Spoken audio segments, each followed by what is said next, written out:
Maatisa Manalo, guys, supposed to be here in the Thailand. So si Miss Atisa Manalo, guys, sa Miss Universe pageant, guys.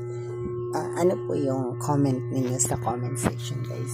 Siya na ba ngayon, guys, ang bago nating Miss Universe Philippines 2020-25? Guys, karangalan po ng Miss Universe na maipanalo po ni Miss Atisa Manalo ngayong 2020-25 na siya sana po ang manalo.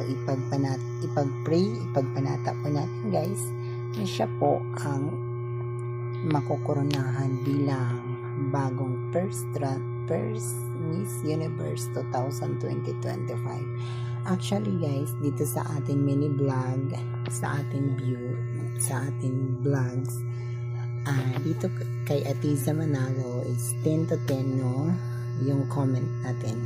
Kasi ang beauty niya ay pang Miss Universe. So far ganda and so far beauty. Lahat nandun na sa kanya. Very smart, talented, and dedication. Actually, si Atisa Manalo, guys, is very optionistic.